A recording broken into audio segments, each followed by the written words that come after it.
예, 오늘 본문 속에서는 다윗의 가족사의 비극이 시작되는 사건이 기록되어 있습니다.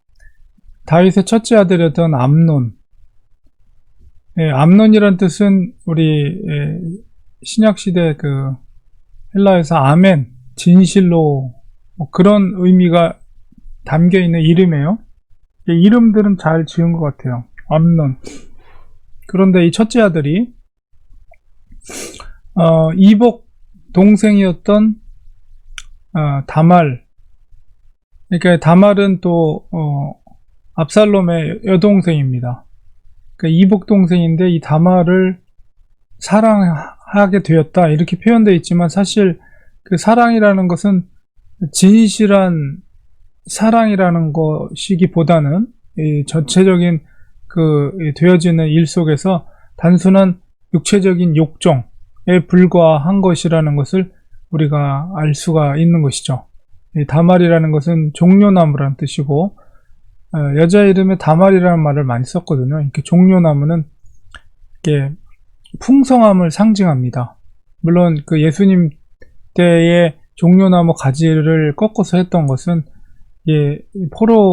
바벨론 포로기 시대 때 이 종려나무를 풍성함과 더불어서 어떤 해방, 자유 이런 것들을 상징하기 때문에 종려나무 가지를 꺾어서 했는데, 여자 이름은 이렇게 풍성함이라는 의미를 갖고 있는 다말이라는 이름을 많이 썼어요.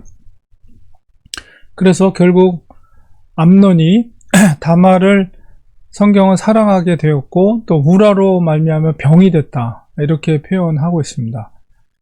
그런데 요나답이라는, 그러니까 다윗의 형 시므아의 아들 요나답이라는 아주 간교한 자가 있었는데, 그 사람이 요나답이 암논에게 이렇게 행하라 라고 이제 말을 집어넣어 주죠. 그건 뭐냐면 자기가 아파서 누워 있는데 바로 그 다말을 보내서 음식을 만들어 달라, 왕에게 그것을 요구하라. 왜냐면 이 공주이기 때문에 함부로 이렇게 바깥으로 나오거나 이럴 수 있는 상황이 아니고 굉장히 보호를 했겠죠. 다윗 입장에서는 딸들을, 특별히 공주들은 아주 철저하게 잘 보호를 했습니다. 그래서 그것을 뚫고서는 이 암논이 어떻게 할 수가 없는 상황이었기 때문에 그렇게 아버지에게 거짓말을 해서 다말이 자기에게로 올 수 있게끔 이제 길을 만들게 하죠. 결국은 그렇게 아버지에게 허락을 받고 다말을 암논의 숙소로 오게 해서 결국은 거짓말로, 다말을 취하기 위한 거짓말로 그렇게 한 것이죠. 그렇게 해서 강제적으로 암논은 다말을 취하게 됩니다.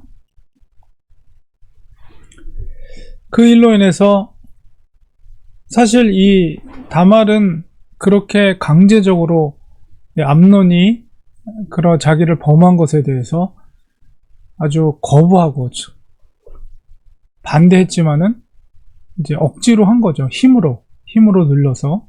그런데 어처구니 없게 보니까 15절에 보니까 암논이 그를 심히 미워하게 됐다. 그러니까 그를 취하고 나서 그를 미워하게 됐다.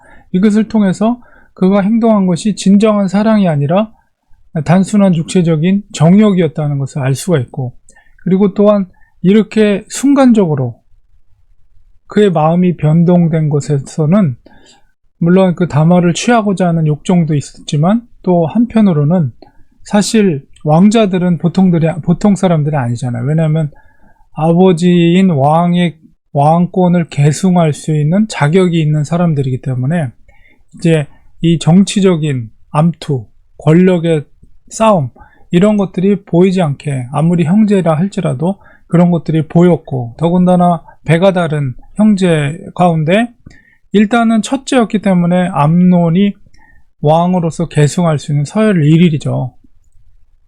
그리고 압살롬은 외적인 조건에서 굉장히 잘생기고 여러가지 그런 또 할아버지가 이웃나라의 또 왕이기도 하고, 그러니까 이 정치적인 그런 목적도 있었던 거예요. 그래서 암논이 압살롬의 그 집안을 먹칠을 한 거죠. 다말을 욕보임으로 인해서 그 압살롬을 눌러버린, 그런 의미도 담겨 있다고 볼 수가 있습니다. 그래서 암논이 그렇게 돌변해서 다말을 미워하는 마음, 그것은 바로 그런 심리적이고 정치적인 배경에서, 뭐 1차적인 것은 어떤 욕정을 채우고 나니까 더 이상 필요 없어졌다, 이런 것도 있고, 또한 정치적인 배경도 있을 수 있다는 것을 우리가 짐작할 수가 있습니다. 그래서 무엇보다도 또 이 다말은 그 오라비 암논이 행한 것에 대해서 나를 취한 것보다도 지금 나를 쫓아내는 것이 더 악한 것이다, 이렇게 표현하고 있거든요. 그것은 바로 모세 율법에 기초한 것입니다. 출애굽기 22장 16절, 그 다음 신명기 22장 28절 29절에 남자가 겁탈한 여자를 절대 버려서는 안 됩니다. 결혼을 하던가 아니면 그 남자가 신부의 값을 지불하던가, 처녀를 강간했을 때 그것에 대한 율법대로 그것을 행해야 되는데 그 모든 것을 다 거부하는 행위죠. 이 다말을 쫓아내는 것은. 그러니까 그것이 이 다말의 입장에서는 율법을 범한 것이, 나를 취한 것보다도 당신이 지금 나를 쫓아내는 것이 더 악한 것이다 라는 것을 분명하게 이 암논에게 이야기를 합니다. 그러나 암논은 다말을 계집이라고 표현하면서 내게서 종들을 불러서 쫓아내버리고, 강제적으로 쫓아내버리고 문을 빗장을 잠가버리죠. 결국 이 다말은 자기의 옷을 찢고 머리에다가 재를 뿌리고, 손을 이제 여인이 이제 손을 머리에다 얹고서는 울면서 이렇게 가는 것은 shame, 아주 치욕적인 것, 나의 수치를 사람에게 했다는 것을 공식적으로 알리는 행위입니다. 그래서 죄를 뒤집어 쓰고 채색 옷을 찢고 머리 위에 손을 얹고 가면서 울면서 이렇게 여자가 이렇게 가는 것은 그 중동 지역에서 여자의 수치를 공식적으로 사람들한테 알리는 행위였고, 결국 이 이야기가 자기의 오빠인 압살롬에게 소식이 들어갔습니다. 결국 압살롬과 암논은 그렇지 않아도 관계가 좋지 않은, 왕권을 두고 쟁투해야 될 그런 정치적인 입장에서 바로 암논이 자기의 여동생에게 이런 짓을 저지른 거에 대해서 압살롬은 굉장히 마음에 이제 두죠.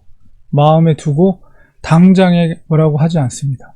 그리고 오히려 다독이고, 다말을 다독이고, 압살롬이라는 이름은 아부가 아버지란 뜻이고 샬롬이라는 건 평안이라는 뜻이죠. 그래서 아버지는 평안이시다. 그러니까 아버지는 바로 하나님을 표현해요. 하나님은 평안이시다, 이런 의미를 갖고 있는 이름입니다. 그러니까 아들들의 이름은 다 좋은데 지금 이름과는 전혀 다른 또 행위들을 하게 되는 것을 보게 됩니다. 그래서 결국은 압살롬은 이 일로 인해서 이 암논에게 잘잘못을 말하지 아니하였다. 아무에게도 하지 않았다. 그 마음속에는 뭐예요? 문제가 해결된 게 아니라 그거를 삭히든가 아니면 보복을 해야 되는데, 이 압살롬은 보복을 할 계획을 세웁니다. 당장에 암논에게 뭐라고 하지 않죠. 우리가 아주 폭풍전야 같은, 그리고 다윗이 이 사실을 알았을 때 화는 냈지만, 심히 노했다라고 표현되어 있지만, 이 문제에 대해서 분명하게 뭔가 처신을 했어야 되는데, 이것에 대해 결단을 하고 뭔가 분명한 그 죄에 대한 대가를 치르게 했어야 되는데, 다윗 왕은 화만 내고 이어지는 어떤 행위가 없어요. 이것이 결국은 압살롬을 더 진노하게 되는 결과를 만들게 되는 것이죠. 오늘 이 본문 속에서 특별히 이제 다윗의 왕자들, 가족사의 비극이 이제 시작되는 계기가 되는 사건이 기록되어 있는데, 이 암논의 행위와 다윗의 범죄했던 행위가 너무나도 닮아 있어요. 밧세바를 취할 때 어땠습니까? 왕의 권력으로 강제적으로 취했죠. 분명히 충성스러운 부하의 부인이며 유부녀임을 알고 있음에도 불구하고 왕이라는 권력으로 그 여자를 취했어요. 자기 욕정을 채우기 위해서. 그리고 나서 암논도 역시 다말을 그렇게 취했죠. 그리고 나서 암논이 다말을 버릴 때도 얼마나 무자비하게 버립니까? 그리고 다윗도 그의 죄를 덮기 위해서 그의 남편 우리아를 무자비하게 버리는 것을 보면 너무나도 흡사하게 닮아 있다는 것을 보게 되죠. 이렇게 죄라는 것은 사람을 전혀 다른 사람으로 악하게 변화시키고 우리가 죄 앞에서는 누구도 장담할 수가 없습니다. 그래서 이 죄는 자신을 파괴할 뿐만 아니라 자신과 관계된 가족과 친척과 친구 모든 사람에게 나쁜 영향, 악영향을 미치게 된다는 것이죠. 그렇기 때문에 죄를 짓고 회개하는 것보다 먼저 죄를 짓지 않는 것이 최상이다. 우리는 이것을 깨닫게 됩니다. 그래서 우리가 항상 기도하면서 하나님 그렇습니다. 죄와는 어떤 작은 죄라도 죄를 멀리하게 하시고 하나님의 말씀대로 순종하는 하나님과 그래서 관계가 깨어지지 않고 죄로 말미암아 나의 가족과 친척과 친구 모든 사람에게 이런 악한 영향이 퍼져나가지 않도록 하나님 정결케 하여 주시옵소서. 우리가 믿음으로 살아가는 우리가 되어야 되겠습니다. 기도하겠습니다. 하나님 오늘 말씀 속에서 다윗의 죄로 말미암아 그의 아들들 때에 정말 고통스러운 가족사가 시작되는 계기가 되는 사건을 보게 됩니다. 죄는 누구도 장담할 수 없습니다. 죄는 사람을 악하게 변화시키고 그 죄의 결과는 자기 자신을 파괴할 뿐만 아니라 주위에 있는 사람들도 고통을 주게 되는